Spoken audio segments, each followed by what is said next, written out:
একটা ত্রিভুজের যখন দুইটা বাহু আর একটা কোণ সমান হয় তখন সেই দুটো ত্রিভুজের কি হয়ে যায়, সর্বসম হয়ে যায়।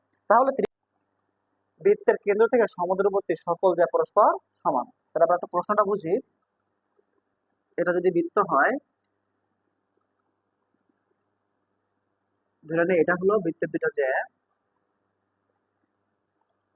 যদি কেন্দ্র থেকে এর জ্যাদের দূরত্ব কি হয়, সমান হয়, কেন্দ্র থেকে যদি জ্যাদের দূরত্ব কি হয়, সমান হয়, তাহলে এই জ্যা দুটা পরস্পর সমান। এটা কি করতে হবে, প্রমাণ করতে হবে।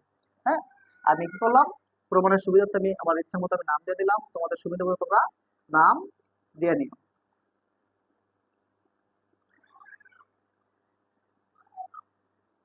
তাহলে আমার প্রমাণ করতে হবে কি, করতে হবে যে কি প্রমাণ করতে হবে, আমার এই যে দুইটা জ্যা, এই জ্যা দুইটা সমান, অর্থাৎ এ বি সমান ডি। তাহলে চলো প্রমাণ করা যাক।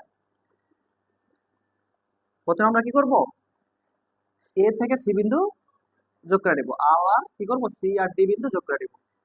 যেহেতু সি থেকে কি করছি, আমরা এ বি এর উপরে লম্ব অঙ্কন করছি, তাহলে এই কোণটা কি হবে, 90 ডিগ্রি হবে। আবার একইভাবে এই কোণটা কি হবে, 90 ডিগ্রি হবে। তাহলে এটা একটা সমকোণী ত্রিভুজ, এটা একটা সমকোণী ত্রিভুজ, কারণ যে ত্রিভুজের একটা কোণের পরিমাণ 90 ডিগ্রি হয় সেটা কি হয়, সমকোণী ত্রিভুজ হয়। তাহলে এই দুটো ত্রিভুজ কি, সমকোণী ত্রিভুজ।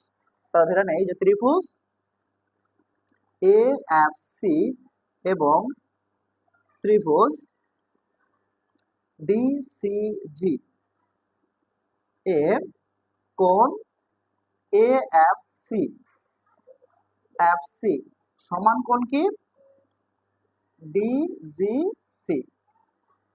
কারণ কি, কারণ দুইটাই কি 90 ডিগ্রি।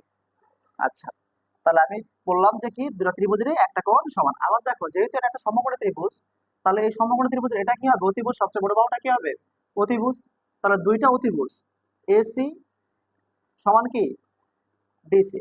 কারণ এসি সমান ডিসি কেন হইলো, কারণ এসি এবং ডিসি দুইটা একই বৃত্তের ব্যাসার্ধ, আর একই বৃত্তের সকল ব্যাসার্ধ কি হয়, সমান হয়। তাহলে এইভাবে বলতে পারি কি, এসি সমান ডিসি। কারণ কি, কারণ একই বৃত্তের ব্যাসার্ধ,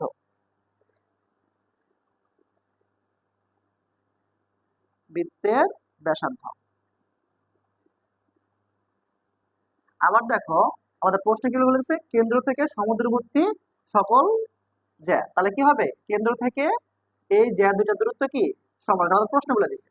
তাহলে আমরা ধরি যে এফ সি সমান সিজি।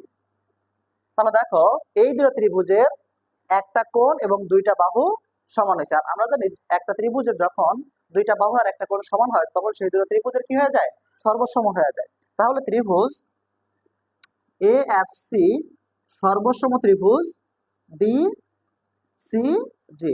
এখন যখন দুটো ত্রিভুজ কি হয়ে যায়, সর্বসম হয়ে যায়, তখন ওই দুটো ত্রিভুজের বাকি সকল তথ্য কি হয়ে যায়, সমান হয়ে যায়। তাহলে আমি এখান থেকে বলতে পারি, যেহেতু এই দুটো ত্রিভুজ কি সর্বসম, তাহলে এই দুটো ত্রিভুজের এ এফ এবং ডিজি সমান। তাহলে আমি বললাম যে কি, এ এফ সমান ডিজি। আচ্ছা, এখন দেখো, এই কেন্দ্র থেকে কি হয়েছিল, এ বি এর উপরে লম্ব অঙ্কন করা হয়েছিল।